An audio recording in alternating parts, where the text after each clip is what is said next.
Hey, everybody. Welcome to another episode of the Plaidcast, where we take news from the swamp and bring it back to you in Wisconsin, hosted by your favorite lumberjack congressman and only lumberjack congressman, Sean Duffy, bringing some of Washington's finer players, actually some of those who are actually trying to drain the swamp, let you know a little bit about them, their districts, and what legislation they're working on.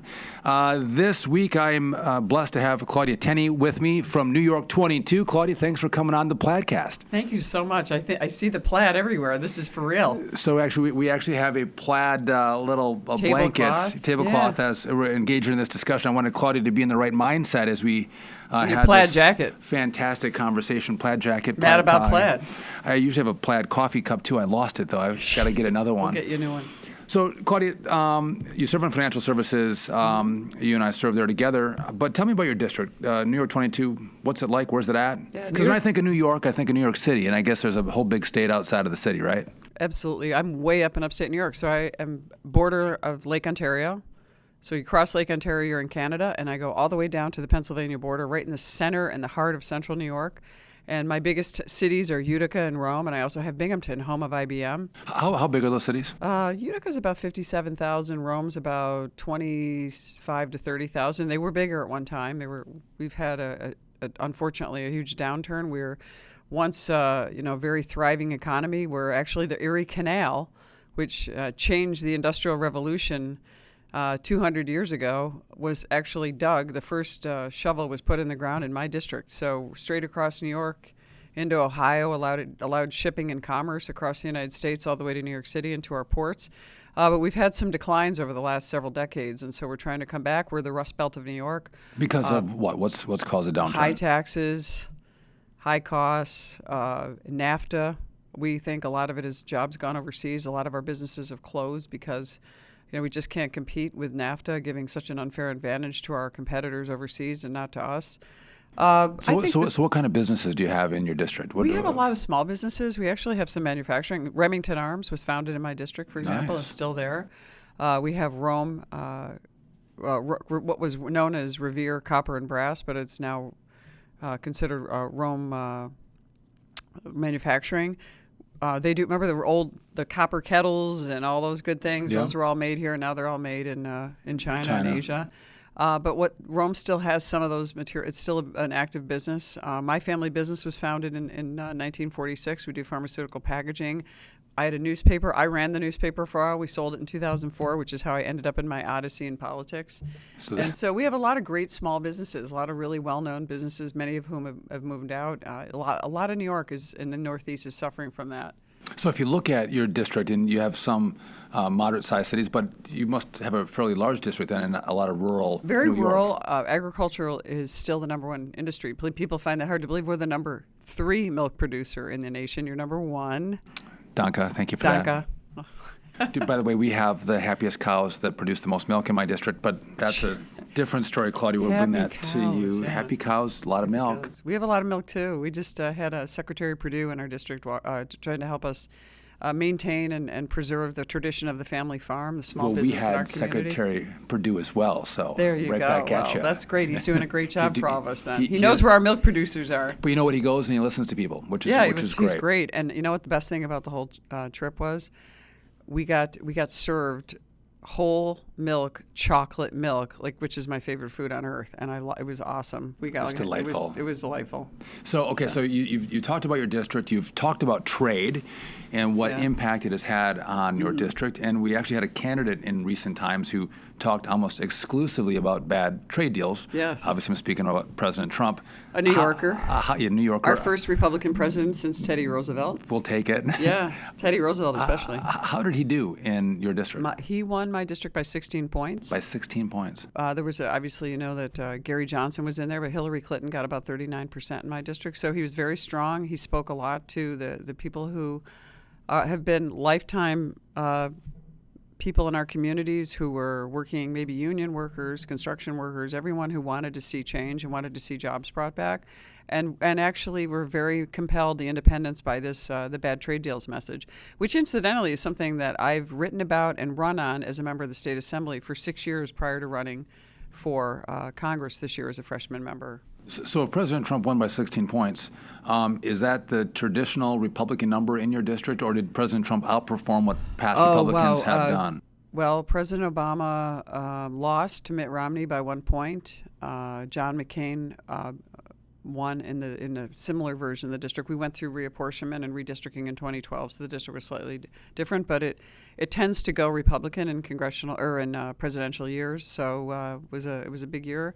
We have a lot of Democrats in the state of New York, mostly hailing from New York City, which is why you hear so much about New York City. Right. I was part of the New York State Assembly, and very much Democratic-dominated politics with very high taxes, huge corruption rates. Right. I mean, in my 6 years in the State Assembly, I think 32 people were arrested on corruption charges with misusing their office, using their office to enrich themselves, and so.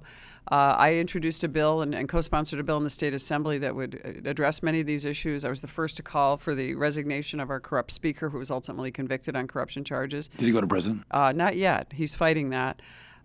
So one of the bills that I introduced was to strip pensions from politicians who, in the furtherance of their office, use the office to enrich themselves.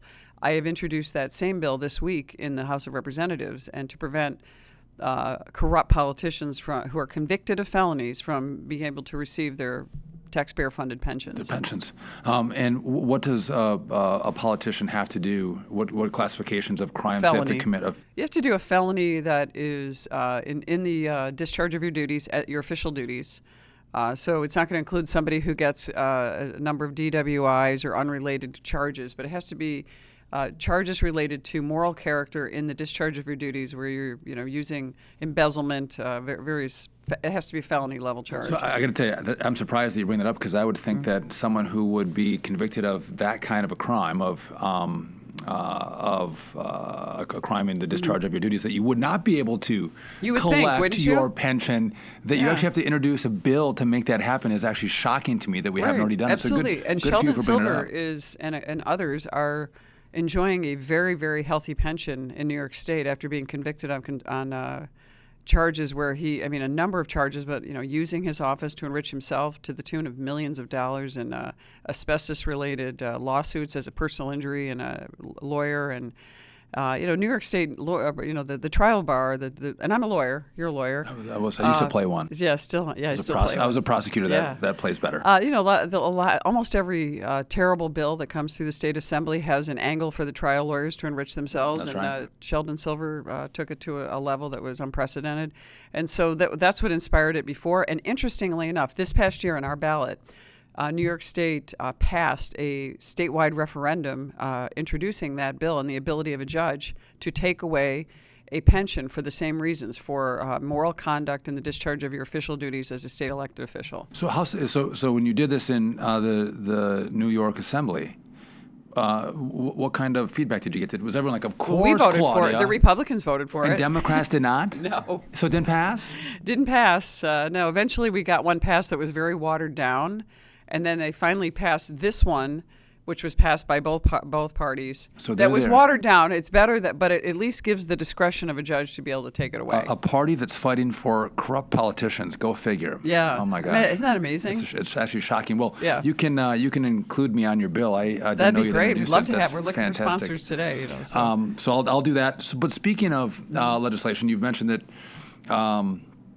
You were in business before, right? So what kind of business owner were you? Tell us about your business experience. My family business was started in 1946 by my grandfather, and we were created as the printer for what was known as Norwich Pharmaceutical Company. So every Pepto-Bismol carton and label in the world used to be printed by my family business. Wow. So yeah, it was, if you had any heartache or tough stomach conditions, we were there for you with our Pepto-Bismol. But we did a number of Norwich products. A lot of them were farm. Dr. Naylor was well known in the farm industry, so we did pharmaceutical packaging, and we also owned a newspaper. And the newspaper grew, as did the pharmaceutical packaging division. And I ran the newspaper as the publisher until 2004 when we sold it. So I have a little bit of time as an independent newspaper, and which is probably what got me into some of my trouble, because I felt it was up as my responsibility as a member of the Fourth Estate to hold politicians accountable, and I did so with editorials and covered those things extensively, and I dare say I made enemies on both sides. So I know the difficulty of being in a media position. And I will say this, that I feel like one of the greatest problems with our country, although you might say it was inelegant in the way he characterized it, I think that the president tapped into something really important. Our media is not providing the constituents and our citizens with enough information to be able to make the decisions they need to make in a self-governing republic. I think you're absolutely right. So if I look at the media, it's not that I think the fake news is the Right. wrong classification. I just think they skew and they present only one side of the story. They don't present the full story to let people make the decision. Yeah, for I would call them themselves. profiteers. They're in the business of profiting off of hysteria and making up and then calling it fake news. But really, it's so vitally important. You know, the Fourth Estate was created, and the concept is to challenge the government and make sure that the government is accountable to the citizens, and so the citizens are knowledgeable, so they can make good decisions as a self-governing republic. That's what we are. People forget that it's about us governing, and it's about we the people, and that often is forgotten. And so certainly one of the great lines that one of my favorite Federalist paper lines is, one thing that we remember is government is never going to be perfect, but we certainly should strive towards higher ideals. But as Madison once said, enlightened statesmen will not always be at the helm. Right. And so we have to be cognizant of that, and the media needs to point that out. But I think a lot of times the media goes to one side or the other, and they really don't provide the citizens with the information they need to vote and to make good decisions. Well, I think they make their mind up, and then they craft the news to drive a certain story. And I think they can Right. do a better job of telling both sides of the story, Right. treating both sides equally. The And as- editorial page is turned into the entire newspaper, as opposed to reserving editorial commentary for the editorial page. And like you mentioned, I mean, you should be able to make both sides angry. If you do your job, no one should probably like you because you're trying to expose whether it's corruption or bad bills. I consider to both myself a sides. constitutionalist. I mean, a conservative, a constitutionalist. I believe in freedom and individual rights preserved and enshrined in our Constitution, in our Bill of Rights. But I've never been endorsed by my local Republican Party in any of the elections I've ever run in. I've always had a You primary. have a lot of friends. Wow, I've had Claudia. 3. I've won 3. I have a lot of friends in the people. The That's people right. have supported me. Absolutely. The rank and file have supported me over the party insiders. And so I've been able to go run 3 times for office in the state assembly, and now I'm sitting in Congress. Oddly enough, is probably the first person in our region to be in the position I'm in without having the hometown support of my Republican establishment, but I have the support of the people in the rank and file. So now that you're in, does the Republican establishment support you or not always? Sometimes We'll see not. next year when I exactly. decide to run for election if that happens. So you're a small business owner, And we still own a business too. We sold the newspaper division, but we still have the pharmaceutical packaging division. So the pharma packaging your family still has. So we're having a great debate this week about taxes. Yes. And there's a wide discussion about what happens with individual rates. There's a conversation about corporate rates at 20% and what we're doing with the small pass-throughs. Obviously, as a New Yorker, there's this SALT, state and local tax issue, Right. and its dedeductibility. Right. Where do you fall on the tax issue, being a New Yorker, but also someone who knows that we need to have tax reform? Right. I think I love the idea of tax reform. I honestly wish this was more dramatic than it is, but I think it's an attempt to meet a lot of individual needs. That's the ugly process of making sausage in government. We've some provisions I'd like to keep. I think on the corporate side and on the pass-through side, I think this is really good. It's going to help us a healthy economy. It's going to give hardworking Americans more of their money back, which I think is a good thing. On the New York side, unfortunately, we have just the most aggressive, oppressive recklessly tax and spend government, and I've witnessed it. I was a member of it. I voted against all of Cuomo's bloated, disgusting budgets, which have no respect for taxpayers, which have left us with some of the highest taxes in the nation on the income side, and also in terms of property tax. And let me just give you a good example of that. In my district, I have 8 counties. Of those 8 counties, every one of them is in the top 36 highest taxed counties in the nation based on value in the property tax realm. That's just unacceptable. Cortland County's number 6, Oswego County's number 15. That's how high we are. These are among all counties in the entire country. Right.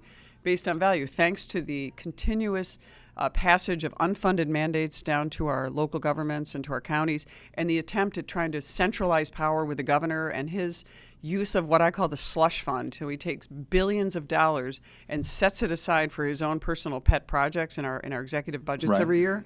Totally unconstitutional, which is why I voted against all of the governor's budgets. And here's what we have. So the SALT, the state and local tax deduction has an impact if you take it away on high-tax states like New York. It's no fault of our local taxpayers. We don't vote for Cuomo, but we're stuck with this. Because of that, do you vote no? Well, I'm leaning yes on it because one of the good things is we've been fighting to get some things back. Some of the tax credits that would go to families, to adopted families, and the concession on lifting the property tax exemption up to $10,000. I'd like to see it go higher. Which I know you fought hard for. Which right, nice we job. got a concession on the House bill, and as you know, our House bill is only our negotiating point in the bigger picture. So I like that about it. The interesting thing, though, doubling the standard deduction, That's right. eliminating the AMT, captures just about everybody in my district. That's right. That's what I was going to go there. Just about because but here's you're not millionaires and billionaires in your district. No, it's we have very middle income folks. It picks us up. The people that are going to get hit hurt, by this. ironically, you see here are Senator Schumer, who's from my state, Pelosi, Cuomo, my opponent in this race that's coming up next year, screaming about how we're doing all this stuff to help the millionaires and billionaires. The truth is, the dirty truth for them is, Chuck Schumer's millionaire, billionaire donors in New York City are getting hurt because we're maintaining the highest rate, the 39.5% rate. You can't deduct the high state income tax, so you're going to end up hurting the people with the high income earners. They can't deduct their high taxes down in Long Island and New York City, which is a problem for that area. But for me, I have a low wealth district. I have high Medicaid. I have a lot of poverty, a lot of job loss. And we have a very, we're going to be benefiting from it. So tax reform for them will help because, again, that standard deduction goes from $12,000 to $24,000 for a family. In my area, if you lower definitely rates helps. And I know that oftentimes states like to stick together. Yeah. It's going to be a tough vote. But I find it fascinating that liberals who have been clamoring to raise taxes on the rich, they are. This does not help the rich, and I think it's partly because they just want to, it's the class warfare. It's a talking point for them, but right. once you start going, okay, we're going to take away some of the loopholes for the wealthiest Americans, it's the liberals who actually scream in our own committee, as we've talked about, the mortgage interest deduction going from $1 million home mortgage interest deduction down to $500,000. It's the Democrats who complain about that, and if really you look, and you made this point, but the wealthiest parts of America, whether you're in New York City or Boston or Los Angeles or San Francisco, these are all liberals. These are the people who've been clamoring for higher taxes, and all of a sudden, when you give it to them, you realize it was just a talking point. They're the ones who are actually fighting for the wealthiest Americans and the loopholes that they have that benefit the wealthiest. Right, and let Chuck Schumer fight for the millionaires and billionaires. They're all astounded at his inability to fight to get. I mean, they're fighting for SALT because they're fighting to protect the progressive agenda in Albany. They want the federal government to throw a lifeline and protect the terrible policies of Governor Cuomo. Now, that being said, my district, we don't vote for him. We're a little powerless. Right. And New York City voters need to wake up. Can't that give some incentive to the New York legislature and the governor to say, hey, listen, we're getting dinged on our high taxes. Maybe we should rethink how we're spending money and actually lower our taxes and stop, hurting our people. You would think so, but my dear friend just ran against Mayor de Blasio in New York City, who has stood up in front of a whole business community and said, I don't believe in the free market. Gosh. And he got elected overwhelmingly by over 60% in the city of New York with a very low turnout. So the governor is always in a race to the bottom. Who can be more socialist? I mean, and I hear he's going to run for president too. Wouldn't that be great? We passed in the state assembly government-run health care, single payer, gets passed every year in the New York State Assembly. My opponent, they all advocate for it, the Democrats, and it says it's only going to cost the citizens of New York $90 billion in tax raises. That's it. Oh my goodness, right. Okay, so it's great. Yeah. So hopefully we'll get to yes on tax reform. And what I know is that the committee is trying to. We got some problems. We're trying to work through it, and if we pass it, we still know that there's going to be tweaks and modifications made as we go to conference, hopefully with the Senate, if they can pass a bill. But moving on, what is your axe to grind in Washington, D.C.? What doesn't work well? What frustrates you or annoys you? Give me the Claudia Tenney axe to grind. Annoys me. I think it's frustrating at times that we can't get anything done in the Senate. I think that's my biggest frustration. The Senate is the biggest frustration. I think, and what's frustrating is the media. Everyone keeps saying, "Well, you control all three, sections of you control the Senate, you control the the House of Representatives, and you have the presidency." But for some reason, we're piling up almost 300 bills sitting in the Senate waiting to get passed. That's the most frustrating thing for me. They just don't move. We have passed the entire agenda of the president, like the president or not, we've passed the agenda, except for now the tax reform piece. Which we're about to pass. And here we are. Where's the Senate?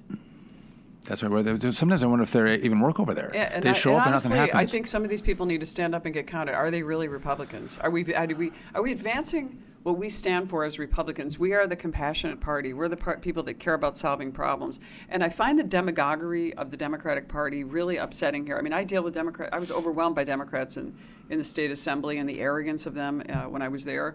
And some really good members on both sides here and there. But in the end, to be able to, for Chuck Schumer and the Democratic leadership to stand up and demagogue just about every issue and not really find solutions and help the American people who are just desperate for us to get some things across Get the policies finish line. right that help them absolutely, Yeah. and I would second you. That is the Senate is incredibly frustrating. All right, we're going to move on to our buzzsaw, which is our rapid fire questions for you, Claudia. Now I know that you have a great tie back to Wisconsin because Harley is yes. headquartered in Wisconsin, and I think you're a Harley owner. What's your favorite Harley bike? Well, my favorite one is the one I own, which is a Softail Deluxe. All right, I very love nice. It. Yeah. I love it. I just love the sound of it. I love riding it. It's smooth. I thought you might come in today in leather, but you didn't. You came all in your have a little congressional leather attire. here. Yeah, you do a little leather strip there, but Yeah. in your non-bike riding You've got to mode. be more glamorous when you come into this job, right? Who is your favorite Disney princess? Elsa? Elsa, nice. Favorite Great Lakes, Superior or Ontario? Ontario, of course. Come on, you got that I one have wrong. to. All right, testing your knowledge here. What's your favorite? I represent Lake Ontario. I know you do. That's why I brought it up, and I have Superior. Although I'm really happy now that when we get Plan 2014 abolished, we can actually get the levels down so we can protect our small businesses and our communities there. But Here. What is your Yeah. favorite lumberjack sport? Come on, can you pick one? lumberjack sport. Do.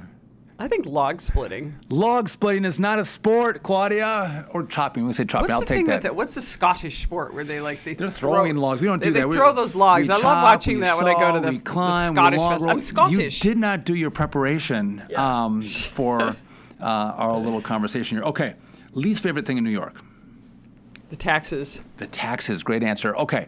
Through our buzzsaw, in Wisconsin, it's the burial home of Paul Bunyan and Babe the Blue Ox. Paul Bunyan's buried at Rib Mountain, if you don't know that. Larger than life figure. Who in your life is larger than life that you look up to, that has kind of made you who you are, brought you to where you're at? I have to say, a dear friend of mine named Melvin Phillips.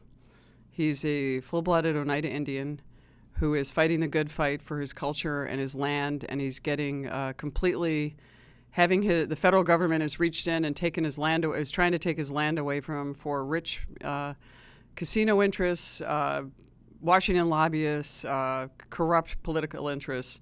And I've spent 10 years of my life trying to help him. I do it totally pro bono. He has been an inspiration to me. He's a very simple guy, and he's just a wonderful person. He's funny, he's smart, and he won't quit. And I really look up to him for that. That is awesome. All right, final chop. Tell me about your son. He serves in the military, is that right? Yes. And he's a Marine? He's a Marine. He's a Naval Academy graduate. All right. And where's he now? He is at Camp Lejeune. He just came back from the Middle East, so he's also an inspiration to me too. Who would think that you turn around? Nothing greater than having your children turn around and be an inspiration to you. Yeah. You have 8 of them. I know. Eight, yes. I've had a lovely time with your daughters in the Yes, you cloakroom have. and entertaining them and babysitting reading them their palms. And they were like, "Where do you get the palm reading?" I showed them online, and I'm sure your wife was like, "Oh my God." Who we is were this just Claudia having a little Tenney? fun. Yeah, they were like, "What is this? What does that mean?" We really like her. She was great. Palm reading kids. You can't get better than that, and especially I had sisters. We had fun doing stuff like that. In the cloakroom, making stuff up about what their future is. I did. I told them they all had a great future. Well, they have great parents. We're thankful for your son and his service, and we know the sacrifice that means for families. Thank you. And I want to thank you for coming on our Plaidcast today. If people want to reach you on the campaign side, what are your digits? Do you know? You're at Claudia Tenney? Yeah, ClaudiaTenneyForCongress.com or ClaudiaForCongress.com. Either one. Is it you spelling out 4 or is it the number 4? It's 4, F-O-R. All right. Well, I'm Duffy for Wisconsin. With a 4? With the number 4, not spelling it out. Why don't you spell it out? Well, I'm making it shorter, easier for people, right? But then I always have to explain it too. Do you say it or do you use the number? And that's why I always think ask. I actually have both, so either way you put it in, you still get to you? You'll get to me. Yeah, Claudia for Congress. I'm the only Claudia ever elected to Congress. And the first woman There from was a Claudine, but not a Claudia. The first Claudia. You're making first all across America. First I love Tenney it. ever elected to Congress. My gosh, I don't know Can that you take I'm it? First woman from my district ever elected to Congress. I know. God, this is great. Yeah, First it's of about- everything. And the first one to actually pass corruption reform for politicians in Congress as well, which would be great. I look forward to you getting Yeah, that thank you. done. Thank you for getting on that bill, and encourage your constituents to call their Congress member to join us. When we get done here, I'm going to talk to you about rural relief because we have both rural districts. You need to sign on with a whole bunch of rural members working together to bring relief to rural America. But I'm going to hit you up later because we're out of time, and I want to thank you for coming on the Plaidcast and sharing your story. And thanks for all your work you're doing to drain the swamp. You are a great American. Thank you have so a great much. day, and I want to thank everyone for tuning in for another episode of the Plaidcast. Have a great week. This is paid for by Duffy for Wisconsin.